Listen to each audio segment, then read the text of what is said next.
Muy buenas tardes, bienvenidos a todos y a todas a esta última clase teórica de esta diplomatura que se ha llevado a cabo durante estos 4 meses.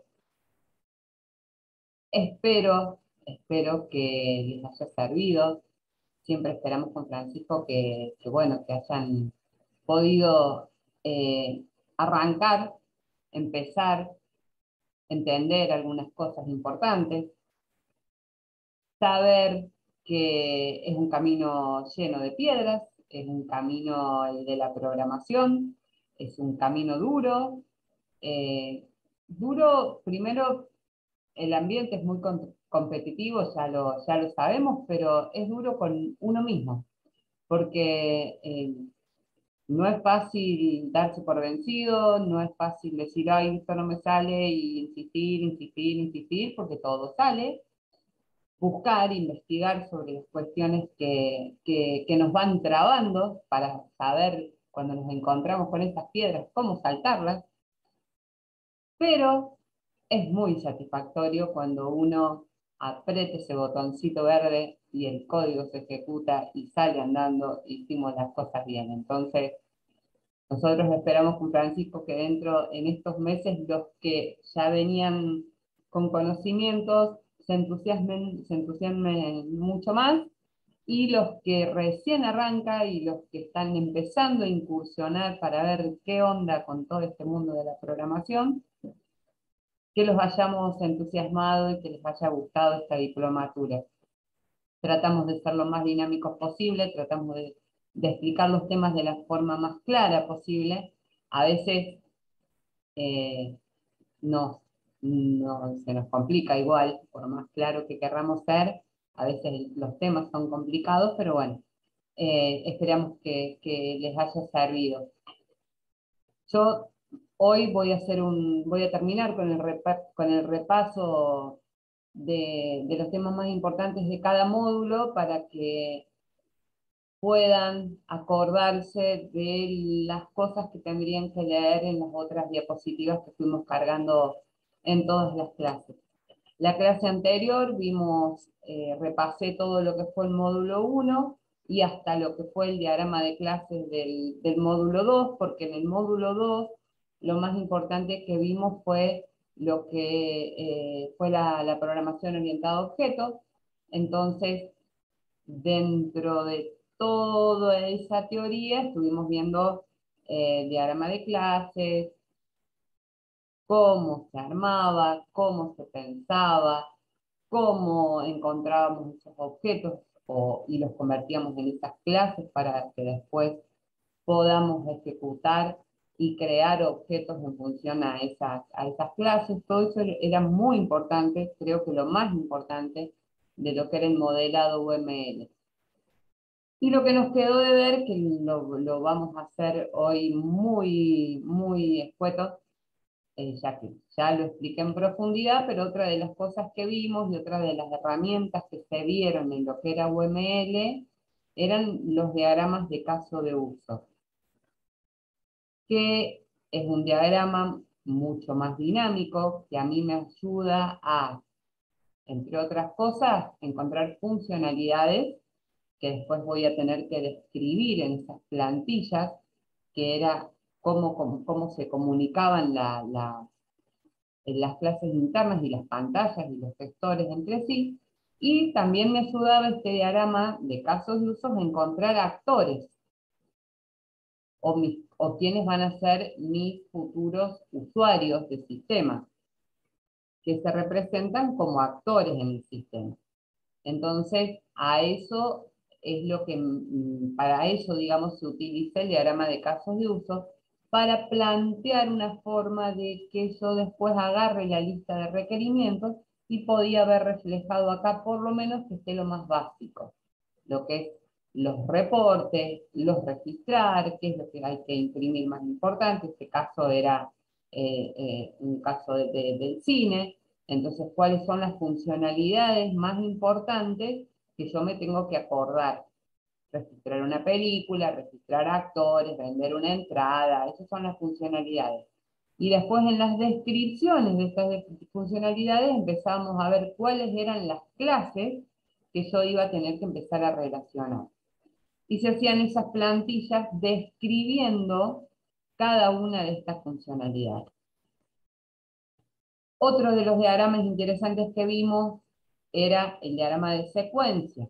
El diagrama de secuencia es lo que me describe a mí, lo que me modela detalladamente todo lo que va a intervenir en un escenario de uno de esos globitos que eran de los diagramas de UK para poder concretar esa funcionalidad. En el caso de, ahí se ve en el rincón, decía registrar elenco de películas, el diagrama de secuencia me ayudaba a describir de manera ordenada y cronológica desde el actor que me iba a utilizar la funcionalidad, que es el responsable de programación que me va a utilizar esa funcionalidad, todo lo que pasa en el medio, todas las clases que intervienen para llegar al objetivo de registrar un elenco de películas.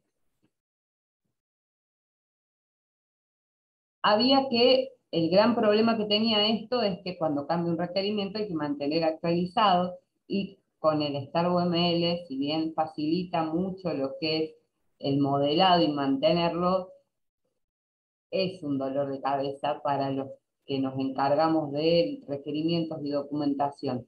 Para el programador, esta es una herramienta fantástica, porque sabe qué métodos van dentro de cada clase, qué es lo que tiene que hacer cada tipo de clase, porque acá, ¿se acuerdan? Habíamos hablado de 3 clases diferenciadas, que son las clases de entidad, que son las que hemos estado programando a nivel proyecto, el país de origen, el género, la película, esas son las clases de entidad, y después teníamos que programar, y se programan en otros paquetes, los gestores y las pantallas, que son los otros, las otras clases que crean objetos, que son los que se encargan de relacionar todas las clases con las pantallas y el usuario y el afuera del sistema, la vista, para que esa funcionalidad sea posible. Entonces, para el programador es muy útil este tipo de herramienta también, porque te da detalladito lo que tiene que hacer. Es casi como seguir una receta que obviamente después tiene sus complicaciones a la hora de, por ejemplo, validar los datos mínimos. Pero está muy bueno este tipo de diagrama. Se usa menos porque también no se hace para todas las funcionalidades, posiblemente se realicen estos diagramas para las funcionalidades más importantes. Y el otro diagrama que vimos que también se utiliza y está bueno para las clases que tienen muchos estados y muchos cambios de estado, el diagrama de máquina de estado. De la máquina de estado, lo que nos clarificaba, y esto también está bueno que lo recordemos y que ustedes lo incorporen, lo que a mí me ayuda a visualizar el modelado de una máquina de estado para una clase es saber cuáles son los mensajes y los métodos que a mí me van a provocar en el sistema un cambio de estado de una clase. Y de dónde a dónde puede ir pasando y qué es lo que no se podría hacer. Entonces, habíamos visualizado, habíamos visto bien detalladamente qué significaba cada una de estas representaciones, las flechas, pero bueno, ese es otro de los diagramas que vimos que eran interesantes. Diagrama de clases, diagrama de use case, diagrama de secuencia y máquina de estado. Si investiga en UML, hay un montón de diagramas que se pueden utilizar. Los que parecen que se utilizan un poco más son estos porque son los más productivos y no siempre, no se hacen ni para todas las clases ni en todos los proyectos se hacen el mismo tipo de diagramas. Pero nos ayudan a mantenernos un poquito ordenados y a visualizar que si hay un cambio se pueda proyectar. En el módulo 3 arrancamos que no lo voy a repasar hoy porque ya lo estuvieron viendo en el práctico, pero estuvimos relacionando un poquito lo que era la definición de programación orientada a objetos en cuanto a la encapsulación, a la herencia, al polimorfismo, cómo se traducía en lenguaje Java. Vimos lo que era Java, el tipo de lenguaje que eran, las características, que era tipificado, que era compilado, todo lo que eran las características del lenguaje Java, con algunas de las librerías, con que todo lo que hay en Java es objeto y es una clase, porque vimos que hasta tenía un módulo raíz, una clase raíz de la cual todo se desprendía de ahí, entonces todo se maneja con herencia, heredando métodos de clases y con relaciones. Entonces eso nos ayudaba a nosotros a entender un poquito más lo que tenía que ver con orientado a objetos.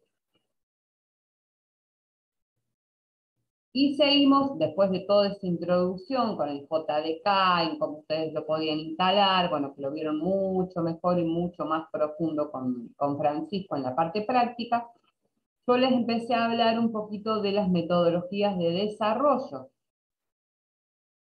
que de nuevo me corrí de la programación, de lo que era Java, porque Francisco se ha encargado muy bien de toda esa parte, y lo que se intentó fue contarles eh, cómo encarar un proyecto, cómo se trabaja en las empresas o en los equipos de desarrollo cuando tenemos sobre la espalda un proyecto. Nos llega la propuesta de realizarlo, bien, ¿cómo lo encaramos? ¿Qué equipo necesito? ¿Cuál es la metodología que voy a empezar a usar? Todo eso yo me empecé a meter en esa teoría que también es muy interesante que lo sepan. Entonces, hablamos de lo que era integrar un equipo de desarrollo de software y lo que era también que ustedes aprendan a dimensionar ese trabajo que tenían que hacer dentro de ese proyecto. A ubicarse, a saber en dónde estaban parados o cuál era la dimensión de su trabajo, que aprendan a dimensionar tiempos, todas esas características que también hacen a nuestro trabajo y a nuestra capacidad de saber hasta dónde puedo llegar, que tiene que ver con la responsabilidad de uno también de asumirse humano, con limitaciones y sobre todo con que tenemos que dormir y no podemos dejar de dormir para terminar o porque llega un momento que dejamos de pensar automáticamente. Entonces, saber dimensionar y saber hasta dónde llego o hasta dónde llegan mis capacidades también es importante a la hora de encarar un proyecto. Dentro de ese combo que hablamos de lo que era armar un equipo de trabajo, les hablé un poquito de todas las cosas que se tienen en cuenta para poder empezar a programar. Primero, fundamental, la recolección y lo que era entender el dominio y requerimientos, revisarlos, hablarlos con el cliente, ver que no me he olvidado de nada, no hacer nunca mucho de más, el ya que estoy, ese había que eliminarlo. Había que elegir a las personas que iban a estar dentro del desarrollo, había que planificar, estimar, diseñar y, como pueden ver, controlar, monitorear, probar, hacer la programación, implementar, bueno, todas esas cosas que también se las estuve enumerando de las actividades que involucra el hecho de programar o realizar desarrollo de software. Esa era una de las cosas. Dentro de esto también un cuadrito que quiero que se lleven es este, en el cual es una manera muy fácil de definir lo que es el desarrollo de un proyecto de software o un producto de software, en donde yo les había leído un par de veces que un proyecto es un objetivo o algo que se plantea con un tiempo estimado en el cual yo incorporo personal que se adapte a ese proyecto, elijo un proceso utilizando herramientas para poder tener como resultado un producto. ¿Qué era lo otro que nos faltaba ver y que estuvimos viendo en las últimas clases? El proceso que yo elijo para desarrollar un proyecto, que tenía que ver, entre otras cosas, con el tipo de proyecto que yo quiero desarrollar. Entonces habíamos visto que hay tres tipos básicos. En el secuencial habíamos visto que estaban el cascada recursiva, que el cascada era primero hacer todos requerimientos, después análisis, después diseño, después programación, después la implementación, después la prueba. Perdón, prueba e implementación. Pero dentro de esa secuencialidad les había hablado de los problemas que acarrea esto, porque cuando estoy llegando al final me doy cuenta que el principio cambió. Entonces tengo que volver. Entonces el secuencial es como que se utiliza poco, y les hablé del iterativo incremental, también una herramienta muy utilizada, y el recursivo, que no lo vimos.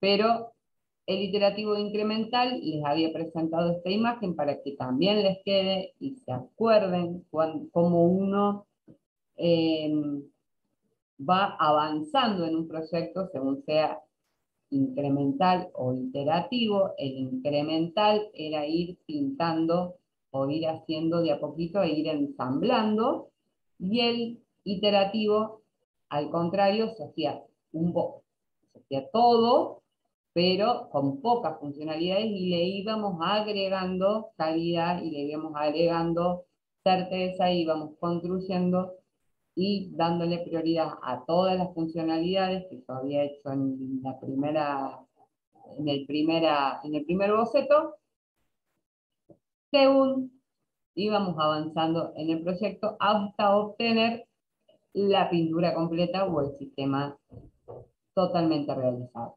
Estos eran las dos formas de realizar un proyecto más importantes que hay.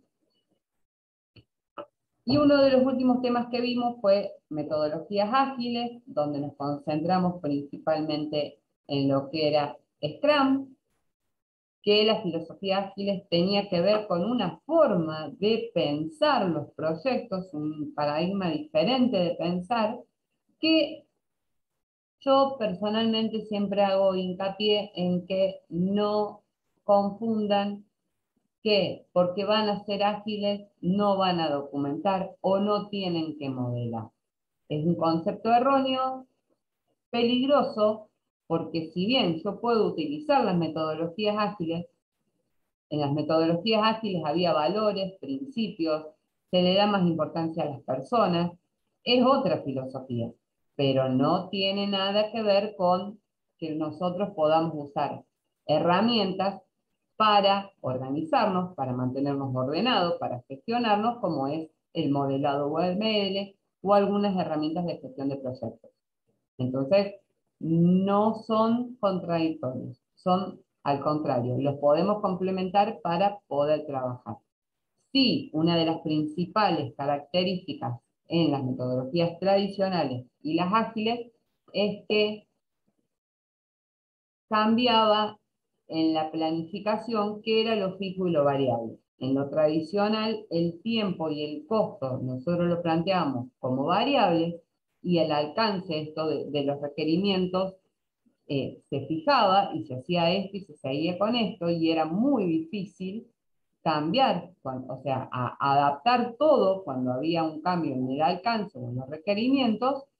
Y cuando se empieza a descubrir que los requerimientos cambiaban todo el tiempo, Ágil decide cambiar, invertir esa pirámide y decir que los requerimientos son variables, lo que no se negocia y siempre tienen que estar como fijos son el tiempo y el costo. Y eso es lo que yo les explicaba en Scrum. En realidad el tiempo me ayuda a mantener fijos los costos.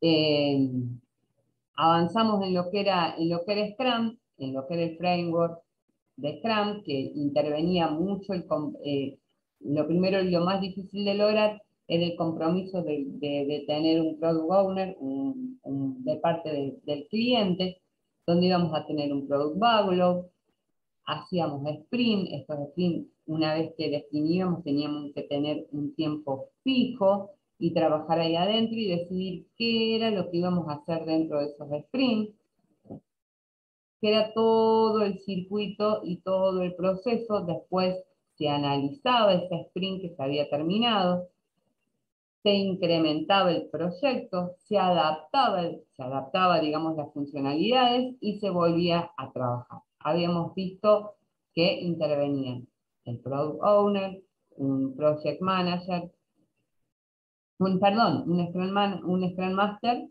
y el equipo de desarrollo. Entonces, esa era más o menos la plataforma que también la fuimos viendo más detalladamente. Había roles, ceremonias y artefactos, también los estuvimos viendo de manera detallada, que era el Scrum Master, el Product Owner y el equipo de trabajo, el Scrum Team, que estaban definidas muy bien las actividades y las responsabilidades de cada uno, las ceremonias, que era la planificación del sprint, hacer reuniones diarias, revisar el sprint, hacer una retrospección del sprint, una, un tiempo de historia, eso era revisar las historias que se habían realizado, y los artefactos, que era el principal, el Product Backlog, el Sprint Backlog y la versión del Product.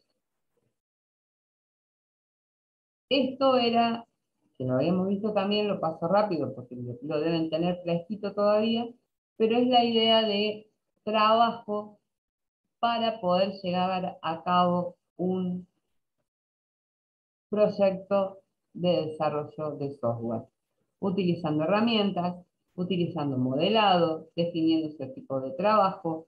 Y el último que vimos fue donde yo me puse con el tema con el cual me puse bastante repetitiva durante toda la diplomatura, que se lo fui echando, que para mí siempre es muy importante, las habilidades interpersonales.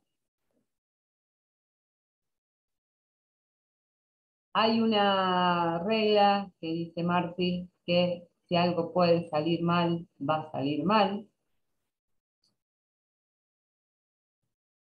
El, lo que es el ámbito del software no es la excepción. La tostada siempre va a caer del lado del dulce, así que si nos llevamos mejor y tenemos un equipo comprometido y no buscamos echarle la culpa a los otros y siempre tratamos de hacernos cargo de lo que no sabemos, de lo que hicimos mal, y tenemos un equipo a la vez comprensivo, tampoco es cuestión de ponernos en papel de víctima y pobre de mí, pero está bueno lograr un equipo de trabajo. Y es difícil llevarse bien con todo el mundo, por supuesto, sobre todo en equipos grandes, pero el tema de las habilidades interpersonales, el tema de que nuestro líder de proyecto sepa eh, brindarnos todas las herramientas para que nosotros nos sintamos cómodos para cumplir con nuestros objetivos, es muy importante para lograr el éxito y el avance de mis proyectos. Este módulo yo les hablé bastante también, y bueno, y como hoy va a ser una clase corta, les digo, porque, bueno, terminaba con el repaso y prefiero darles la posibilidad de que repasen, y me voy a poner también a ver, de mandarles algún par de ejercicios para que les quede y que si les sobren esta media hora puedan repasar y ver algunos diagramas de clase para que se acuerden. Como ejemplo de repaso en lo que es diagrama de clase, quiero quiero que repasemos o que veamos qué es lo que a mí me parece, por supuesto, interesante, que no tienen que perder de vista cuando reciban un diagrama de clase y tengan que llevarlo al código Java. Primero, bueno, que cada una de las clases las van a tener que programar, declarar. En el diagrama de clase podríamos ver relaciones. Nunca se tienen que olvidar que estos triángulos en blanco definían lo que es la herencia. Esta es una relación, son relaciones, en el cual tienen que acordarse de poder ver la navegabilidad para saber quién conoce a quién o quién hereda de quién. Este sentido de las flechas me está diciendo que el profesor hereda de persona y que el alumno me hereda de persona. Tengo que ver los atributos.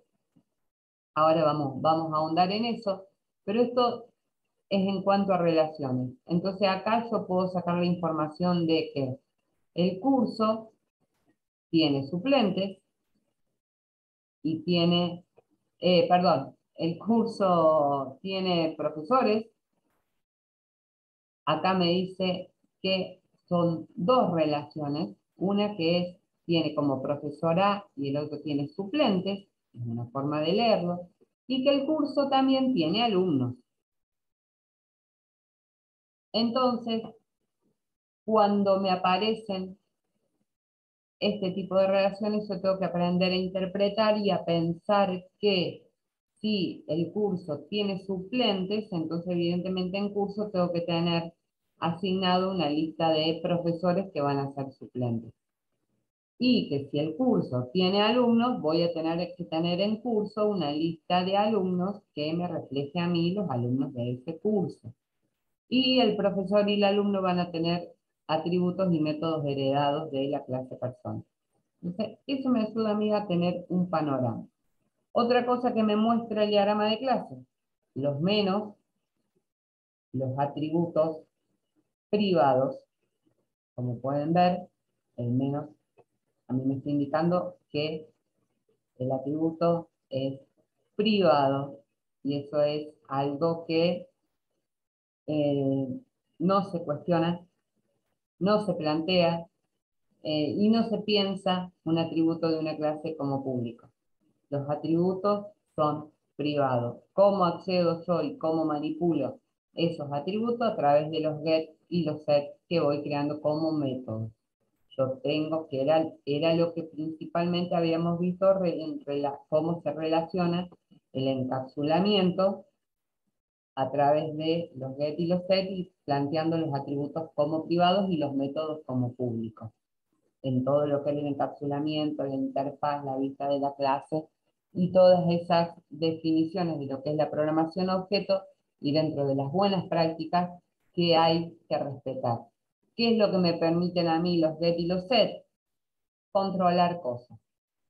Por ejemplo, si yo en persona, vamos a ver, si yo acá en persona tuviese como atributo la fecha de nacimiento, cuando yo quiero ingresar y utilizo uno de los métodos para cargar, sería un set para cargar la fecha de nacimiento, a lo mejor a mí el método ese me debería controlar con un if, por ejemplo, que la fecha que yo ingreso como fecha de nacimiento no sea mayor a hoy ni menor a, no sé, que no pueda tener 200 años la persona.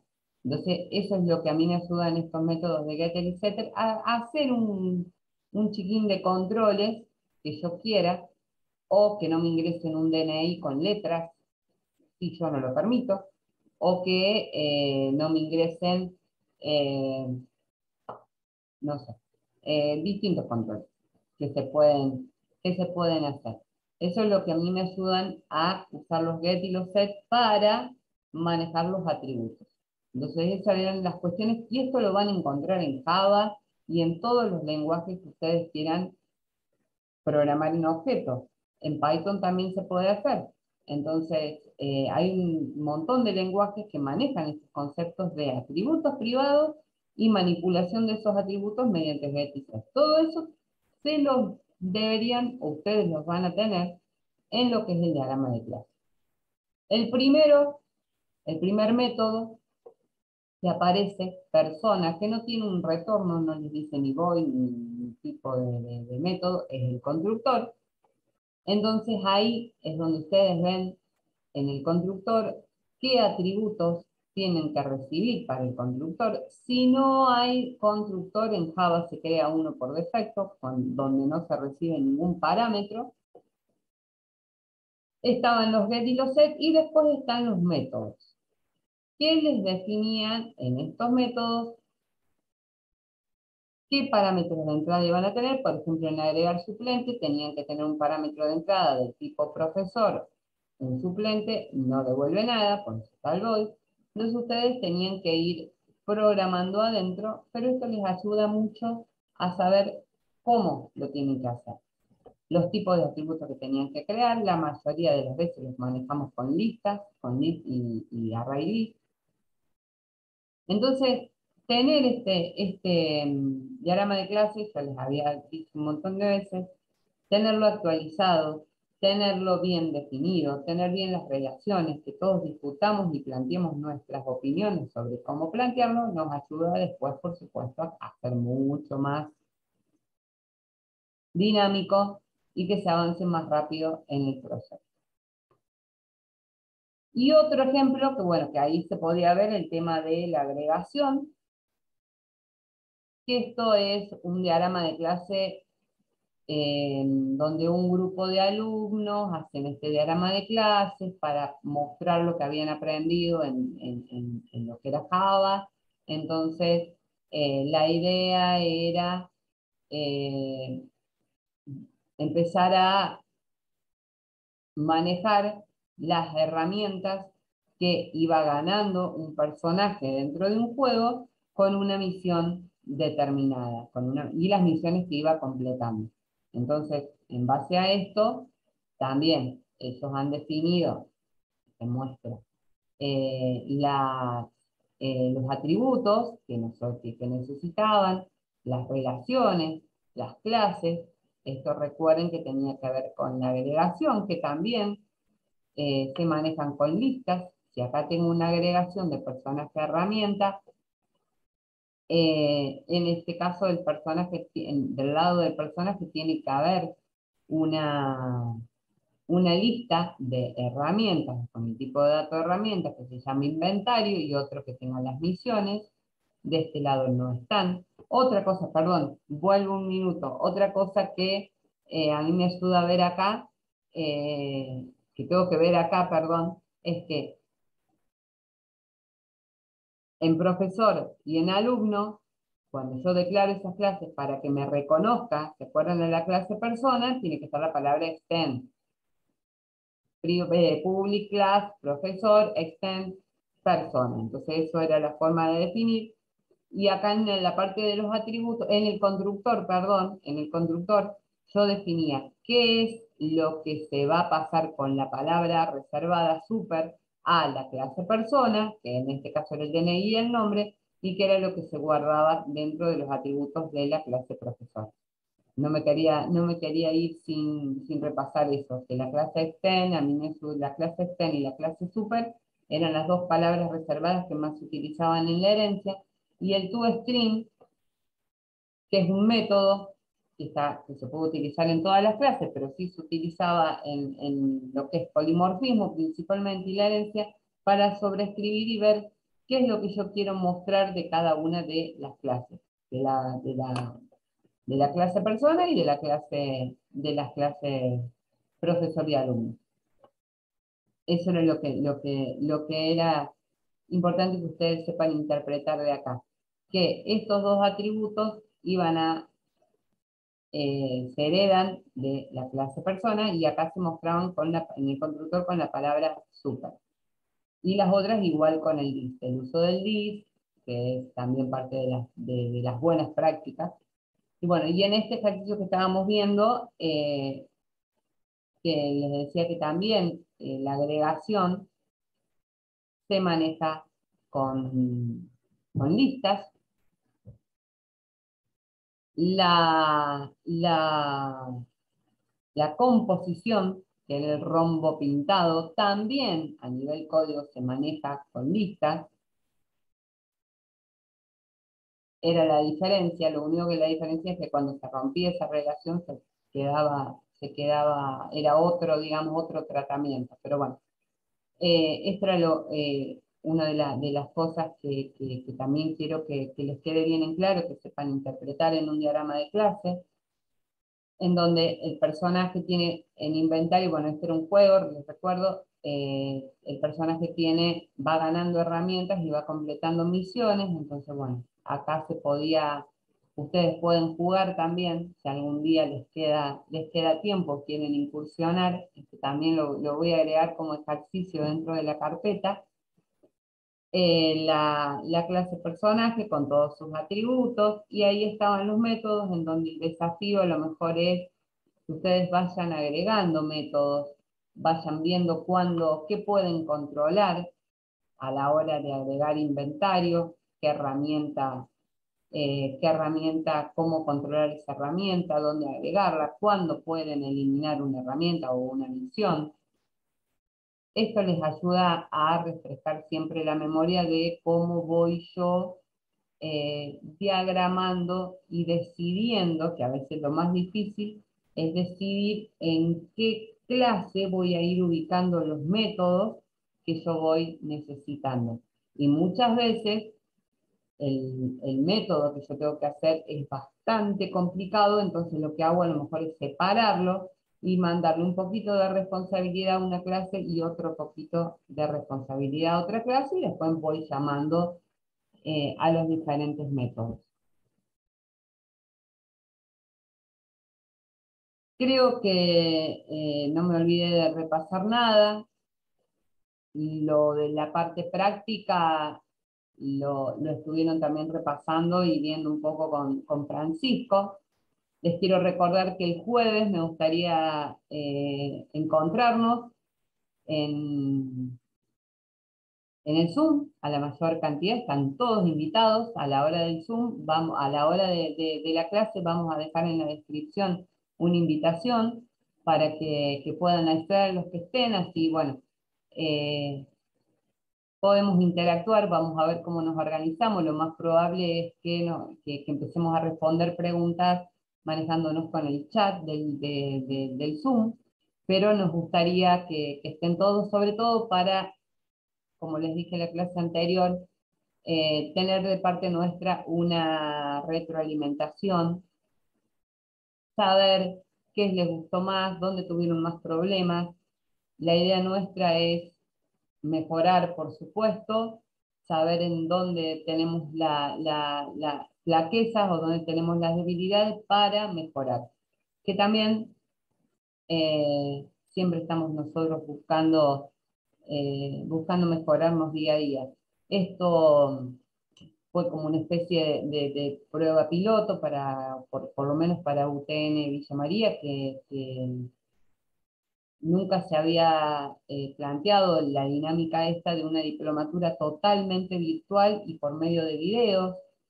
No es lo mismo, les repito, para un profesor poder estar interactuando con ustedes en un aula, pero se puede lograr una dinámica y bueno, y de eso queremos interactuar un poquito el jueves dentro de ese Zoom para que, por lo menos a mí, si me tienen que marcar el tema de los tiempos, temas que les gustó más, temas que me puse media pesada, o temas en los cuales me puse bastante repetitivas. Yo la verdad que me quedan solamente palabras de agradecimiento para todos los que nos acompañaron. Ojalá puedan seguir en toda esta carrera, en todo este proceso. Les dejo una frase y recuerden siempre que el éxito es la suma de pequeños esfuerzos que vamos repitiendo día a día. Eso es el éxito. Quedo a disposición. Algunos ya me han contactado por LinkedIn.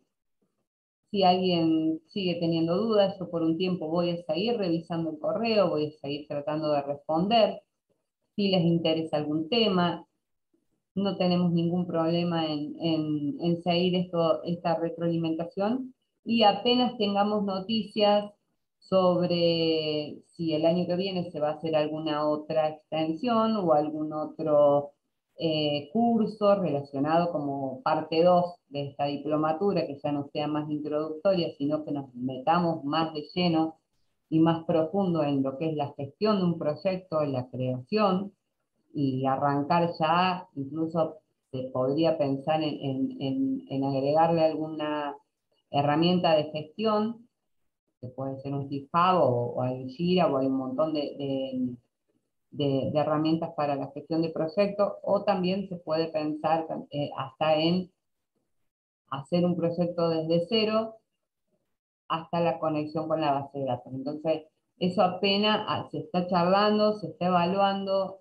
Realmente estamos todos muy contentos con los resultados de esta diplomatura, pero los vamos a estar informando.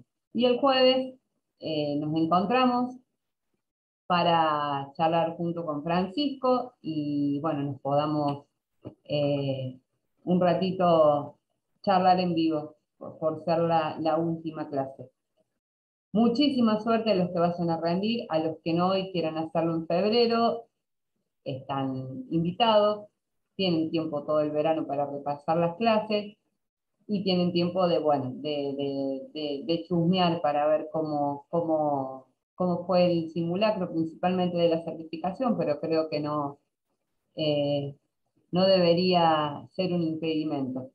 Así que espero encontrarlos en algún camino y bueno, nos vemos el jueves para poder charlar e interactuar entre todos los presentes como despedida. Muchísimas gracias y muy buenas tardes para todos.